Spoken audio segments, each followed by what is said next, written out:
وہ خزائن جو ہزاروں سال سے مدفون تھے، اب میں دیتا ہوں اگر کوئی ملے امیدوار، کوئی ملے امیدوار۔ اعوذ باللہ من الشیطان الرجیم، بسم اللہ الرحمن الرحیم۔ ملفوظات سیدنا حضرت اقدس مسیح موعود علیہ الصلوۃ والسلام۔ طاعون کی شدت اور اس کے متعلق پیش گوئیاں۔ حضور علیہ الصلوۃ والسلام فرماتے ہیں، ہمیشہ دعا کرتے رہو کہ خدا اس سے محفوظ رکھے۔ بظاہر طاعون ہر ایک گاؤں کا دورہ کرے گی، یہ نہ سمجھو کہ کوئی باقی رہ جاوے گا۔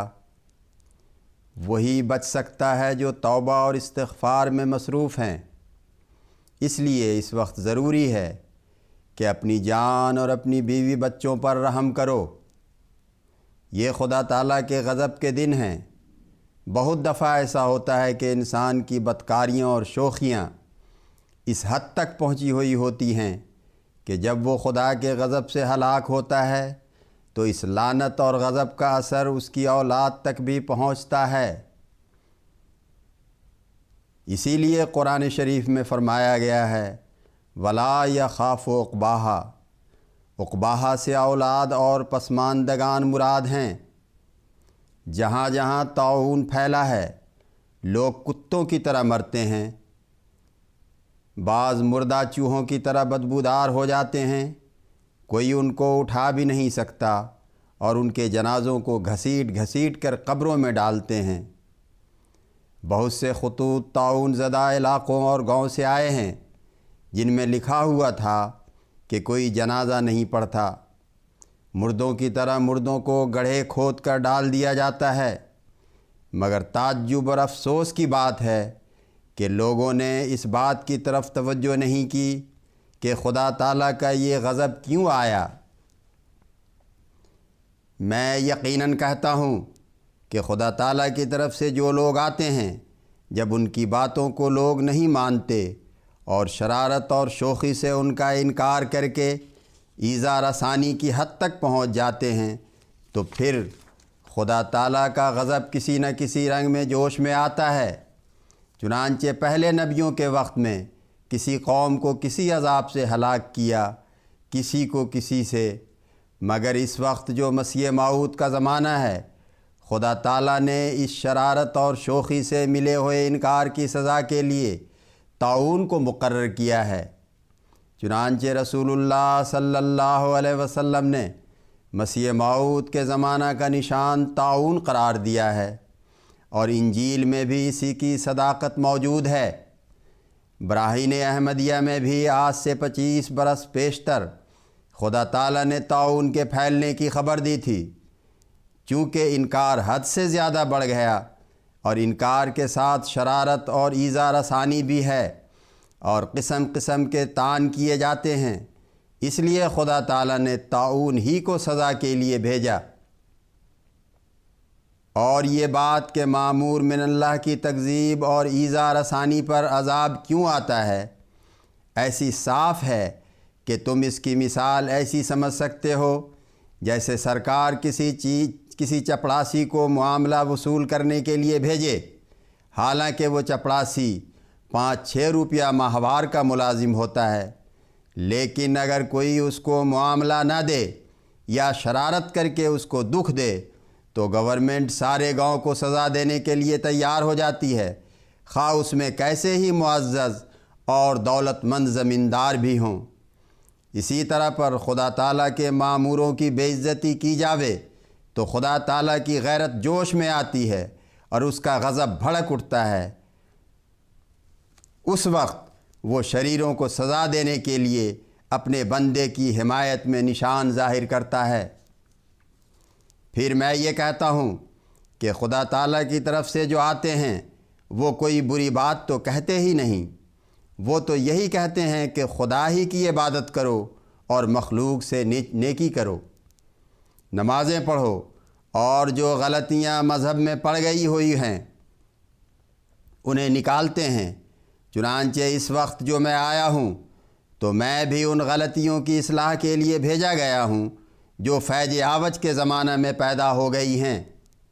سب سے بڑی غلطی یہ ہے کہ خدا تعالیٰ کی عظمت اور جلال کو خاک میں ملا دیا گیا ہے، اور رسول اللہ صلی اللہ علیہ وسلم کی سچی اور اہم اور اعلیٰ تعلیم توحید کو مشکوک کیا گیا ہے۔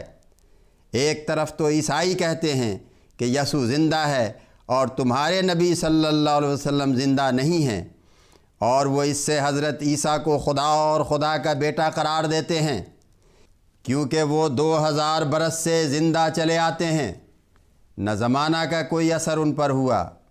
دوسری طرف مسلمانوں نے یہ تسلیم کر لیا کہ بے شک مسیح زندہ آسمان پر چلا گیا ہے اور 2000 برس سے اب تک اسی طرح موجود ہے، کوئی تغیر و تبدل اس کی حالت اور صورت میں نہیں ہوا، اور رسول اللہ صلی اللہ علیہ وسلم مر گئے۔ میں سچ کہتا ہوں کہ میرا دل کانپ جاتا ہے جب میں ایک مسلمان مولوی کے منہ سے یہ لفظ سنتا ہوں کہ رسول اللہ صلی اللہ علیہ وسلم مر گئے۔ زندہ نبی کو مردہ رسول قرار دیا گیا، اس سے بڑھ کر بے حرمتی اور بے عزتی اسلام کی کیا ہوگی؟ مگر یہ غلطی خود مسلمانوں کی ہے، جنہوں نے قرآن شریف کے صریح خلاف ایک نئی بات پیدا کر لی۔ قرآن شریف میں مسیح کی موت کا بڑی وضاحت سے ذکر کیا گیا ہے، لیکن اصل میں اس غلطی کا ازالہ میرے لیے ہی رکھا تھا، کیونکہ میرا نام خدا نے حکم رکھا ہے۔ اب جو اس فیصلہ کے لیے آوے وہی اس غلطی کو نکالے۔ دنیا نے اس کو قبول نہ کیا، پر خدا اس کو قبول کرے گا اور بڑے زوراور حملوں سے اس کی سچائی ظاہر کر دے گا۔ اس قسم کی باتوں نے دنیا کو بڑا نقصان پہنچایا ہے، مگر اب وقت آ گیا ہے کہ یہ سب جھوٹ ظاہر ہو جاوے۔ خدا تعالیٰ نے جس کو حکم کر کے بھیجا اس سے یہ باتیں مخفی نہیں رہ سکتی ہیں، بھلا دائی سے پیٹ چھپ سکتا ہے؟ قرآن نے صاف فیصلہ کر دیا ہے کہ آخری خلیفہ مسیح موعود ہوگا، اور وہ آ گیا ہے۔ اب بھی اگر کوئی اس پر لکیر کا فقیر رہے گا جو فیض عوج کے زمانہ کی ہے، تو وہ نہ صرف خود نقصان اٹھائے گا بلکہ اسلام کو نقصان پہنچانے والا قرار دیا جاوے گا۔ اور حقیقت میں اس غلط اور ناپاک عقیدہ نے لاکھوں آدمیوں کو مرتد کر دیا ہے۔ اس اصول نے اسلام کی سخت ہتک کی ہے اور رسول اللہ صلی اللہ علیہ وسلم کی توہین۔ جب یہ مان لیا کہ مردوں کو زندہ کرنے والا، آسمان پر جانے والا، آخری انصاف کرنے والا یسوع مسیح ہی ہے، تو پھر ہمارے نبی کریم صلی اللہ علیہ وسلم تو معاذ اللہ کچھ بھی نہ ہوئے، حالانکہ ان کو رحمت للعالمین کہا گیا اور وہ کافۃ الناس کے لیے رسول ہو کر آئے۔ خاتم النبیین وہی ہیں۔ ان لوگوں نے جنہوں نے مسلمان کہلا کر ایسے بیہودہ عقیدہ رکھے ہیں، یہ بھی مذہب ہے کہ اس وقت جو پرندے موجود ہیں ان میں کچھ مسیح کے ہیں اور کچھ خدا تعالیٰ کے۔ نعوذ باللہ من ذالک۔ میں نے ایک بار ایک موحد سے سوال کیا کہ اگر اس وقت 2 جانور پیش کیے جاویں اور پوچھا جاوے کہ خدا کا کون سا ہے اور مسیح کا کون سا ہے، تو اس نے جواب دیا کہ مل جل ہی گئے ہیں۔ پھر وہ دین جو خدا تعالیٰ کی توحید کا سرچشمہ تھا اور جس کی حمایت اور آبیاری کے لیے زمین صحابہ رضوان اللہ علیہم کے پاک خون سے سرخ ہو گئی تھی، اسی کے ماننے کا دعویٰ کرنے والوں نے ایک عورت کے بچہ کو عیسائیوں کا تتبع کر کے خدا بنا دیا اور خدا کی صفات کو اس میں قائم کر دیا۔ جب یہاں تک نوبت پہنچ گئی تو خدا تعالیٰ نے اپنی غیرت اور جلال کے لیے یہ سلسلہ قائم کیا، اور اس نے اس نبی ناصری کے نمونہ پر، جس کو نادان مسلمانوں نے خدائی صفات سے متصف کرنا چاہا ہے، مجھے بھیجا ہے۔ مگر ان لوگوں نے جو ضد اور تعصب سے خالی نہ تھے، بلکہ ان کے دل ان تاریک بخارات سے سیاہ ہو چکے تھے میری مخالفت کی، اور اس مخالفت کو شرارت اور ایذا رسانی کی حد تک پہنچایا۔